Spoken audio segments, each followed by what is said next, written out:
What up, gang? We're back. It is the three of us, and I did not check the cameras. Help me! I'm in here! This happens every Bro said time. die to my Doraemon. What the fuck? All I'm right. back. What's up? Yeah. I'm chilling. Okay. Yeah. Beans Bonus really content quiet. that people have paid for, and if you're watching this in like a month's time, didn't pay for it, consider doing so. So that way you can be one of the cool kids that Give gets to money, leave a receive comment. content. Yeah, you get to also leave a comment, which when people then go and look, like, damn, I want to be the first commenter. How did this person do it a whole month ago?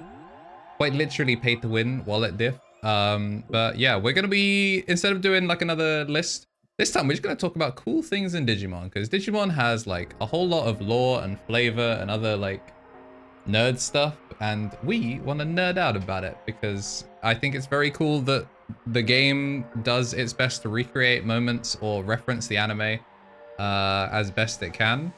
I mean, like, Yu-Gi-Oh! Does it as well sometimes with, like, retrains of cards where you're like, oh, this is clearly a callback to this or this. Digimon is just like that on every card, sometimes to a detriment, but we're going to talk about the cards that are cool and do the things we want them to do.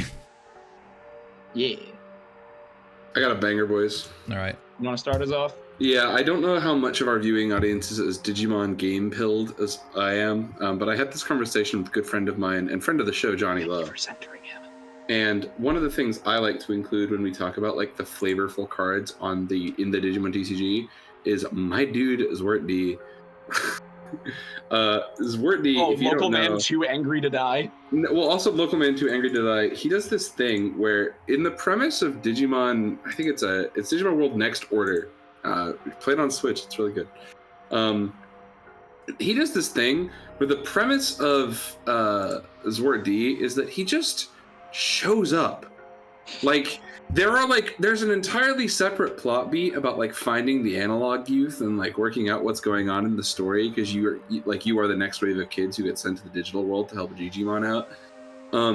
But like completely unrelated up to a specific point in the story, bro, there's this messed up Omnimon, and he like rift walks into a setting, goes, "Oh, I'm gonna beat the shit out of you," and then does and dips. So it gets pretty wild, and then later on has potential interactions with tamers. So very flavorful, that old secret Zwart-D. They did a really great job with that Battle of Omni set. Yeah. Half of this video could be Battle of Omni, I'm not even gonna lie. Battle of Omni's a banger for it. Segueing from Omni, but to a different part of it, I want to talk, like, this is a super simple one. I think BT8 Paladin mode, and then the extension to the now revealed BT17 Paladin mode, I think it's super cute that there's a benefit to returning a level 7 white Digimon. Like, I think it's super cute that it's like, oh, if Omnimon died earlier this game, much like how he did in Return of Diaboromon, then your Paladin mode gets an upgrade. So it's like you can reduce the cost or gain memory back as long as Omnimon was beaten previously. Obviously, it's written generically enough that Paladin can return Paladin for playability's sake, but cute little nod of like, oh, you know, the sword of Omni for the founder, blah, blah, blah, blah. Yeah, it was really interesting that they never did it as like a DNA mon. That was something that I always figured that they were going to do, but I mean, at the time I was... God, not the two different levels sets. DNA.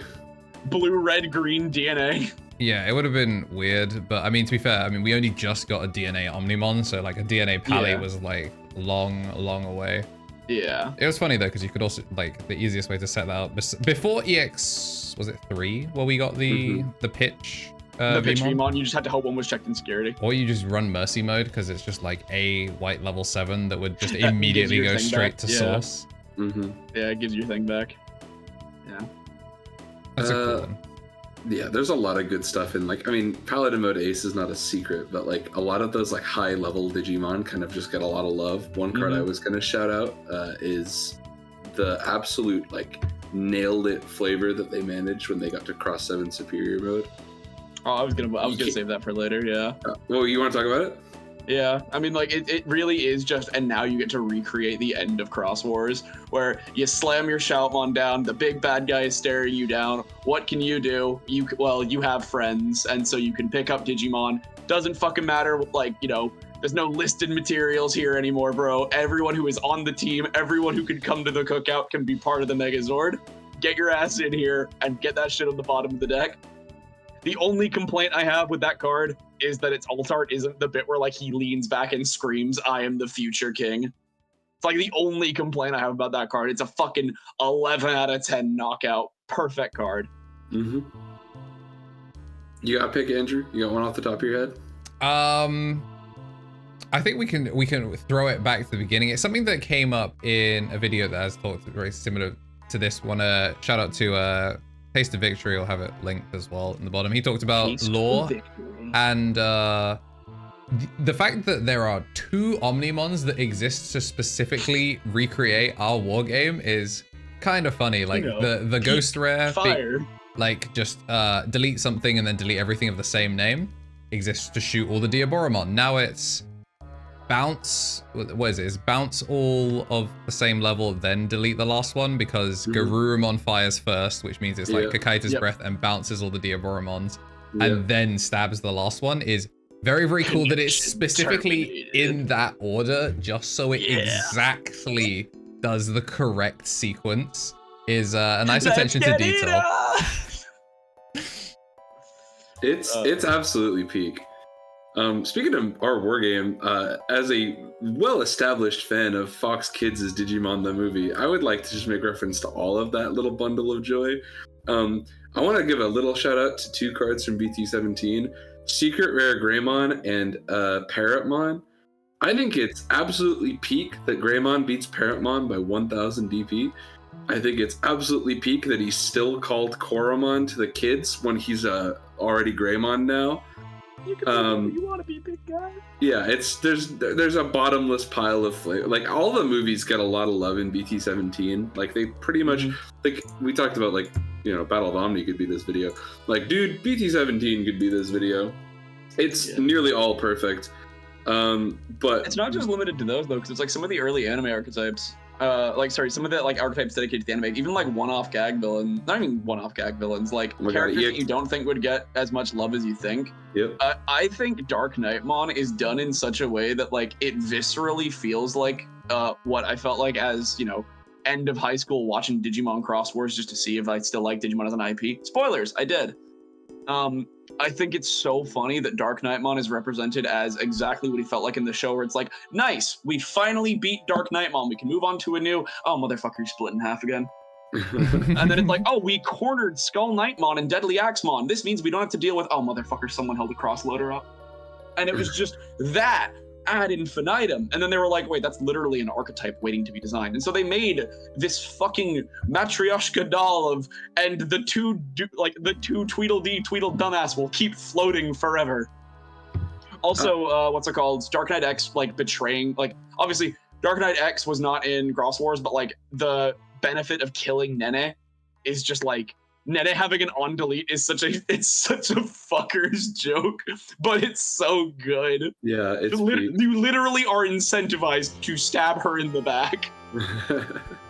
I mean, I think talking about an on delete being a sick joke but part of the archetype, I think we kind of just have to. Yeah. We got to bring up Leomon.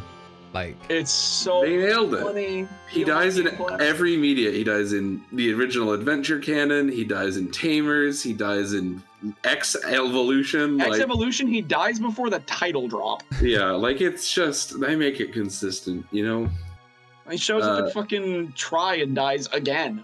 I also think it's interesting because, like, they kind of, Leomon's been in, I think, every color in the game. He's like, we got blue. If you count. If you want to talk about Leomon. Well, there's the no, because there's the new Mad Leo. There's Mad Leo. There's the green purple Mad Leo. So there's been a Leomon represented in every color, even like yellow. The stretch, I guess, is red grapple Leo, but like he's good enough, sure. So it's interesting that, like, they all sort of revolve around, like, something dying. It's an interesting twist for it. I mean, the comedy of this is, like, if you add the extra filter of on delete, how many of these cards still stay? Yeah, it is pretty funny. How do I even do that? I have no idea. Don't worry about it. Oh, one thing that's also funny is it's just also another sick joke that specifically that, like, Jaeger Loemon was renamed to, like, Kaiser Leo. Well, it's originally Kaiser Leomon, and it doesn't have on deletion, but it has retaliation.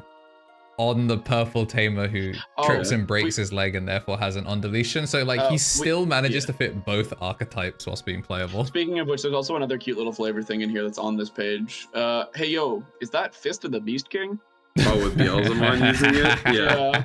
I mean, so this is the thing. It's like they do a great job with certain cards, but like when they're tied to like a specific thing, like EX2 or BT17 or like honestly like half of BT8, they really are slam dunks because they get to be like, this is the thing that somebody will niche appreciate. I had a talk about this the other day. One of my things from BT17, known Leomon enjoyer. But I thought this was really cool. If you look at the new Parasimon from 17, I used to have beef with the Crimson mode because, like, the thing about the Parasimons, Crimson mode in the TV show versus Crimson mode in the movie are like kind of two different guys. Crimson mode just sort of does one thing and then leaves in the TV show, but in the movie he has a big battle and then blows a bunch of stuff up. If you are playing Crimson mode over its intended archetype, where you will have at least 1,000 DP increasing, you are able to delete 16,000 DP, which is 4 Parasimon, the most of that card you can play in a deck. And I was like, provided that puppy came up from a Digimon, you've got it. I was like, that's really cool. So more recent appreciation for that. There's also like, there's a bunch of stuff in 17, man. It's such a great set. One of the ones I was going to shout out is that they have the, what's it called? Oh my god, the GrandLocomon. Oh yeah. Yeah.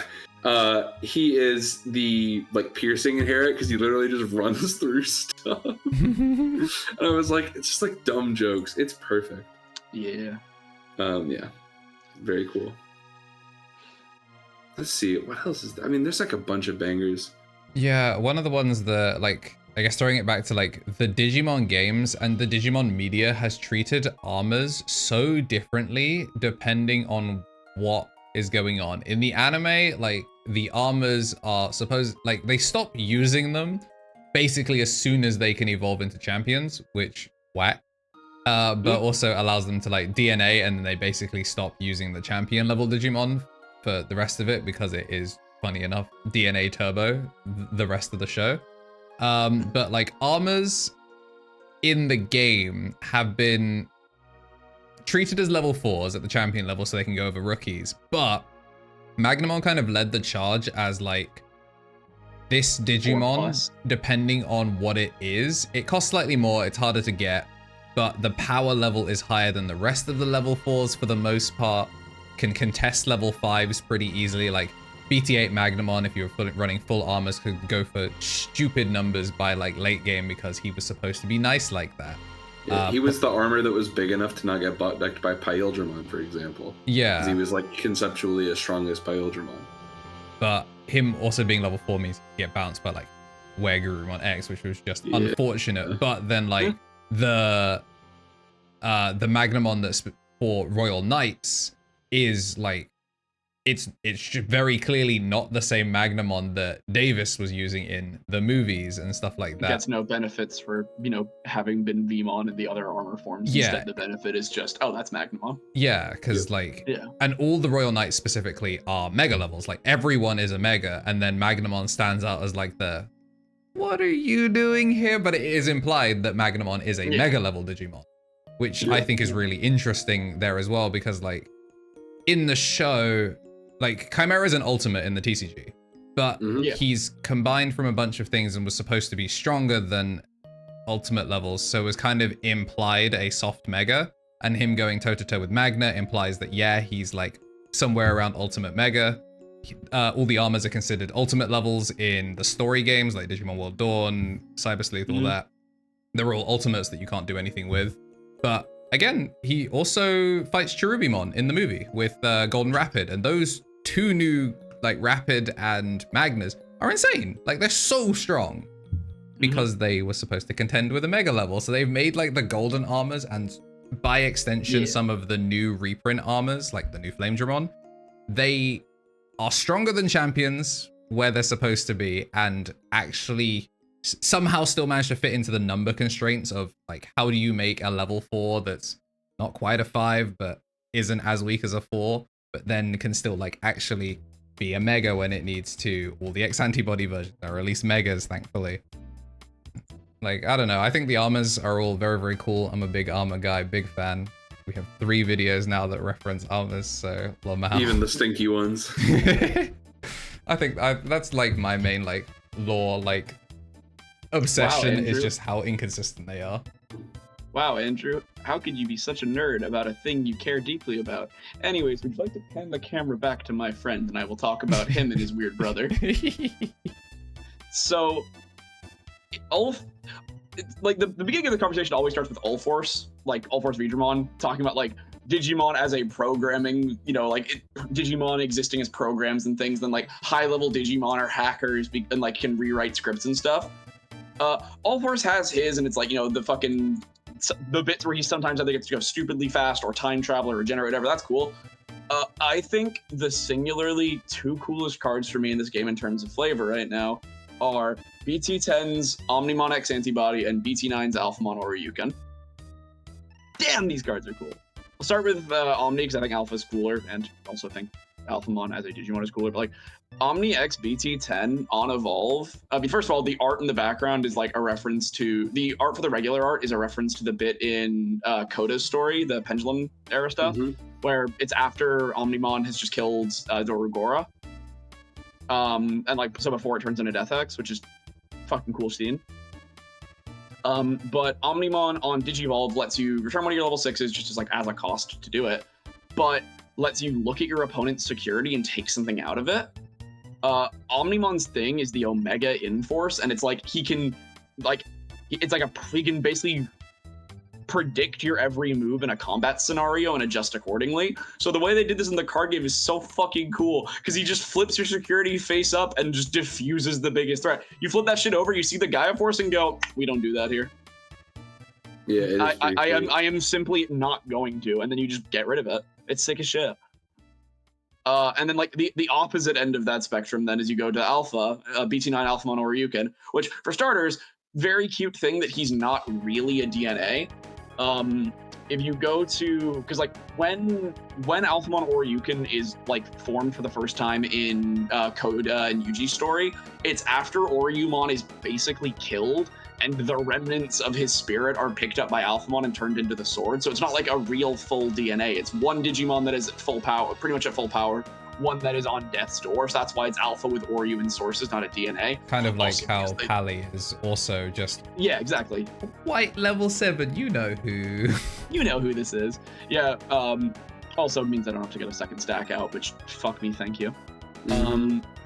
But then the other cool thing he does, I mean, first of all, though, delete the Digimon with the highest play cost is just like a nice little nod to the fact that I don't think we have anything that costs more than 20 yet, or I think 20 is still our highest play cost. Well, yeah, specifically 20 is also, you know, one guy. Well, yeah, but like that's what I'm saying. It's like 20 is the highest play cost, which means that on Evolve, Alphamon or Oryuken will always delete Death X. Yeah. It will always target and attempt to delete Death X, and that's Kino. And then, of course, the last little bit about this card, and, you know, love him to absolute pieces. I mean, first of all, he's also just 1k bigger than Death X, so if you want, you can just run hands with it if it somehow doesn't die, which is fun. But the last part is the end of turn. So Omni has the Omega Inforce and can, like, you know, he can peer into the future and, like, has, like, combat premonition. Alphamon Oryuken has, like, the opposite, where, like, he can rewind events until he reaches the desired outcome. So... this is the closest the Digimon TCG currently has to take an additional turn.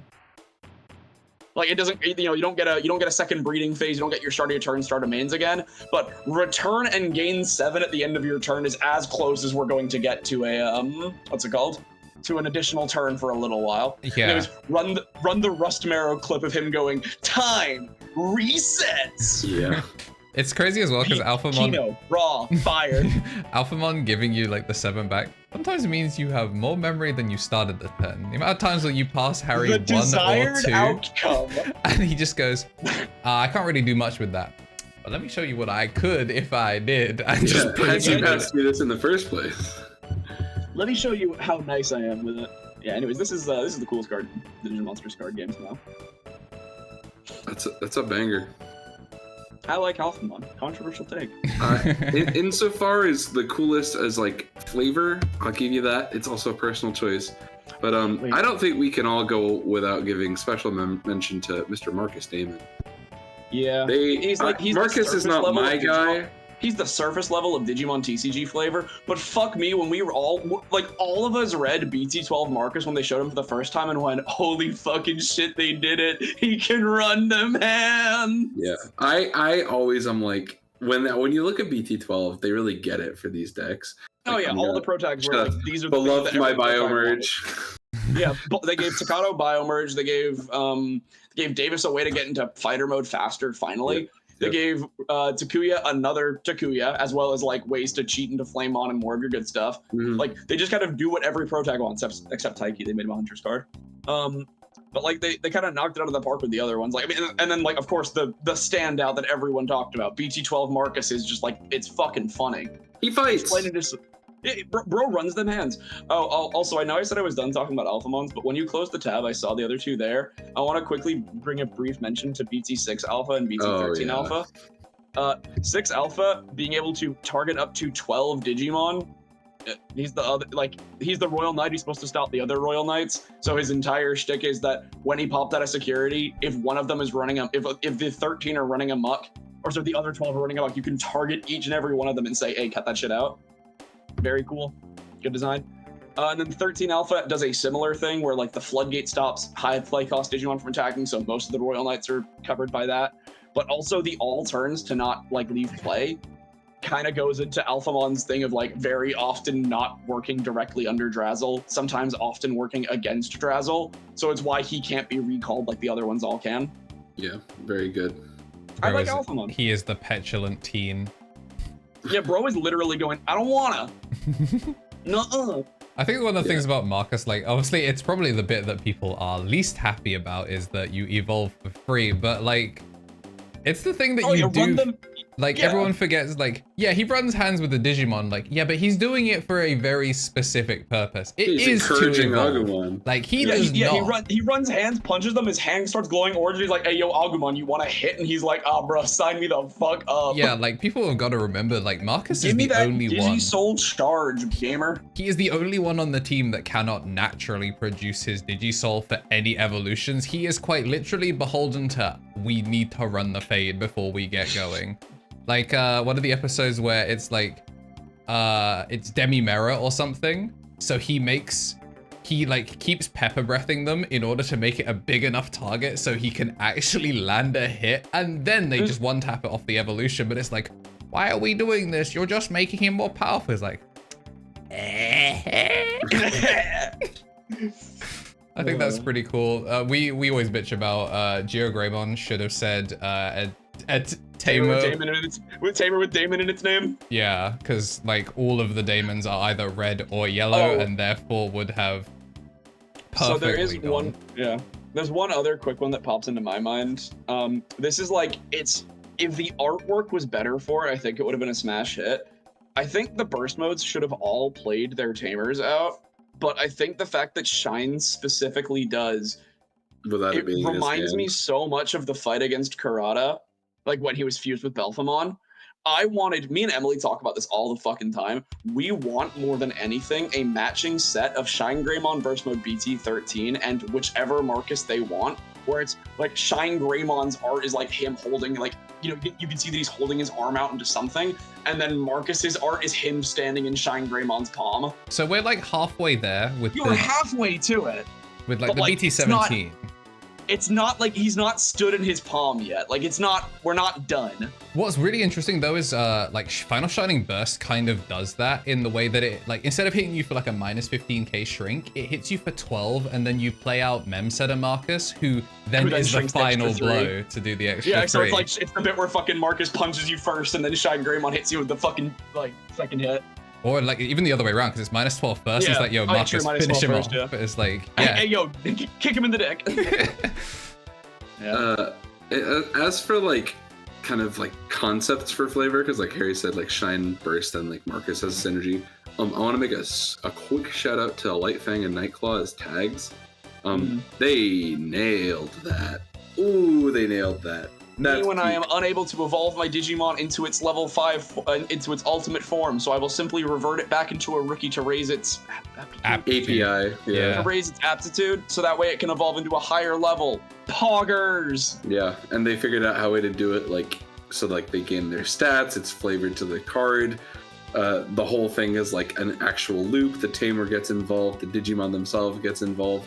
Like the whole like going up and down thematic is so appropriate to like the DS era Digimon World games. Yeah, we've all been there where games. you've been one AP short of being able to learn a new move or being able to fuse Paladin mode, and it's like, I am either going to roll a 1% boxing thing 5 times a day, or I'm going to find a way to never have to interact with this again.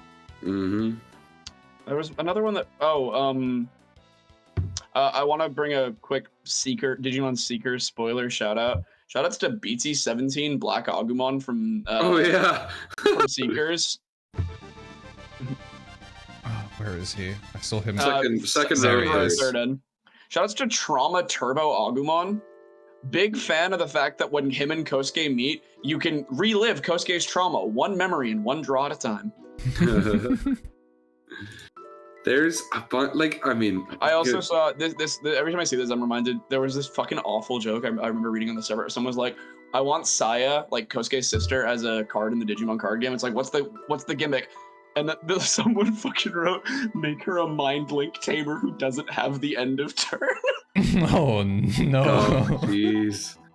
I was like, oh nay. I'm a fan of the flavor on that. There's also a lot of like when they do like doomed characters, they do a lot of good flavor with it. I want to shout out to Impmon and Beelzemon as cards. ST7 or sorry ST Wait, there's 16, a Blimpmon? 14. What a happy Just a accident. Blimpmon. Just a Blimpmon. Yeah, ST14 Impmon, the warp one. He only sells his soul for power once he's hit like the point of no return. So when Caesarmon's like, I can make you strong, the way that they represent Impmon doing his like selling his soul for power is milling your own deck away. I also think that one's really cute. I like mill as a representation of gluttony. Yeah, it's a really it's not like greed where it's like, oh, amassing things. It's Yeah. like you really are burning through it. You're just fucking eating your entire deck, and then you get to the end of your deck, find out it's empty, and go, okay. Yeah, and then you lose to a GrandLocomon in the show. Yeah. Wow, flavor. Yeah. Him Yeah, getting it's great. cooked in the altar Oh, is just that- like, ugh. Speaking of, by the way, basic bitch, like, fucking flavor rules, Kalumon showing up here, I like that they had to find the block of text that Kalumon has to be cheaper when you play. Gilmon, Terriermon, Renamon, and Impmon. I remember Tommy Tricks mentioned this. He was like, I want a Kalumon that lets all of them skip their level 4 and go into their 5. And I was like, I get that. That would be cool. But could you imagine the wall of text of Guilmon by placing Growlmon into War Growl, Terriermon by placing Gargomon into Rapidmon, Renamon into Taomon by placing... It would have to be like we talked about it quite Cubimon. literally in Memgage. It would have to be like keyword. It would have to be a keyword where it's just like it would be like Guilmon and then it's like Biomerge and then 2 names. Me And and you just have to do Marcus 4 of like, them. could you turn Biomerge into a keyword instead? Probably should have been by now. Yeah, it's like the name of the rookie, the 2 material, like format it like a Digicross box, Yep. where it's like the name of the rookie, the name of the 2 materials, and then the name of the Digimon you're allowed to go into. Mm-hmm. Yeah, when you Big said fan about of like that. redirect as well, like Cherrymon being redirect suspended, like that is very like Decoy does that all the time. It's never just Yeah, hey I got Decoy. It's Decoy. it's my specifics. mind for that was literally just I wanted Googling search terms to be easier. By the Yeah. way, this is Yeah. a different conversation though. This isn't about flavor in the Digimon card game. This is about rulings in the Digimon card game. Almost like that has something to do with flavor. Wow. I also just like the I mean the Ragnar pile is just like all of that is just like them just basically being reduced to like keyword suit in the new versions where it's just like, yeah, just build a bear, like whatever you want this RagnaLord to do, just He give will it do the it. pieces. I got one more shout out. I'm pretty sure this was in Tasty's video, so I apologize for rehashing it. But as far as when the game hit it ground running, I really do think they figured it out pretty quick. The first 2 secret rares in this game's history are MetalGreymon and Veemon. MetalGreymon was the first level 5 ever designed and is the first one at the first VPET.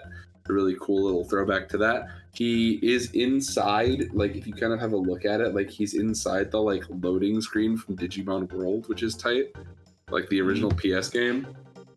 And then Veemon is like the little lost guy from the manga media, which I always think is cool. So they did a really great job. Like the fact that they're secret rares and like had that. Oh yeah, we haven't reputation. even really harped on like card art for Flavor here. I'm not gonna get into it because this is supposed to be bonus content. I mean, that might be a future Boko. Wow. Yeah, for real. Do the same video again. I could do it. You guys are paying. Hey, they're paying for this.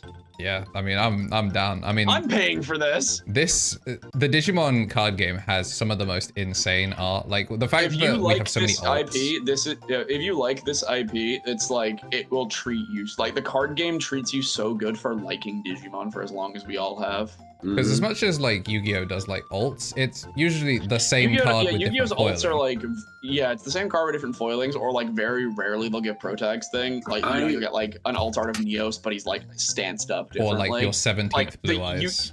Yu-Gi-Oh's references to things are like a spell card will come out that is just a recreation of a scene. So it's like Neos's last wave of support, one of the cards is literally just a screenshot of the opening. One of the things they don't do a ton anymore, but they did a lot in, well, they've done it once in 17, or twice in 17, pardon me. Different rarities are weird. And then once in Battle of Omni, are like when cards get multiple alt arts to represent their like thematic. So there's like all the different Blitz Omnis that all have who they're fighting with and fighting against. I still, like to this day, I have to like, I've been like looking at the prices on them, looking at how much they're going to be. The alts for the SkullGreymon, I legitimately do not know which one I prefer. It feels like an impossible challenge. I'm currently like the kid and the Tainkari as kids. Like I think that one might be my favorite. But like, it's tough, man. They've done a great job. Yeah, because it has 3 alts. Yes. And it's just like, how am I supposed to choose these things? That's kind of what I'm up to with Takamikazuchi, where like the fucking, what did you call it, Andrew? The drive impact Takamikazuchi. Yeah, because I mean that's what these third alts are. They are drive impacts. So. Yeah, because like the regular for Takamika specifically, I don't like his regular art. I think he looks like a cereal box mascot. Still love him. He looks like a cereal box mascot there. Bro is stanced up like, yo, it's great. Go back to 3 memory. But it was like, I love that one. That's just Sif the Great White Wolf or whatever the hell his name is from Dark Souls. And then that's Drive Impact Dog. You were not reacting to it. You are. I learned something about this art recently. In the corner, it's time to die. I learned something about that art recently. It's miscredited on the card app page, but I was told that it was like an artist for the original like Power Rangers release who worked on this. I remember reading something similar. Yeah. Yeah, it's very cool. I'll fact check that. So when this book comes out, I'll have a comment. But yeah, very cool. Big fan. But again, like even that's like a know their audience thing. So yeah. I have one more pick off my like short list of flavor. All right, it's not a card I personally enjoy playing with. This is off of something good. It's BT14 Omnimon. Yeah. Nope. Yep. It's exactly that episode. It's exactly that episode. Click the regular art specifically. Regular art specifically. BT14 Angemon. Yeah, the secret Angemon. One above where you are right now. Yeah. Run them hands, Devimon. Oh, did it kill us both? Who cares? I'll be reborn as Patamon again because I'm a good Digimon. And I'll go back into the egg because I have TK the Tamer. Yeah. They have been really good about stuff like that. Ruin Mode's another fantastic example. Yep. I mean, like a lot of the bad guy you fucked up, like SkullGreymon, Megadramon, or Megi, and Ruin Mode all kind of fit that same niche as like Megi EX2 spits out Takato and Leomon, so now you're ready to Biomerge. Fucking what's his name? SkullGreymon spits Agumon back out and gives him Rush because he's immediately after he turns into SkullGreymon, he's ready to try again and turn into Metal Greymon. Yep. And then like Ruin Mode, like you just mentioned, after Ruin Mode loses, like you are ready, like, you know, Ruin Mode dies and then you get your Koromon back and then Marcus can try again. I'm trying to think who else there is. I mean Takuya also with like the on deletes spitting out a Flamon when he like like he runs away. I can't remember, was that off? That was before he unlocks Aldermon, right? That's I think it was before they get to Emperor, rather, excuse me. Yeah. So that's just like, okay, he backs out. Okay, hit that Flamon can be spit out on deletions and then run it back is very, very cool.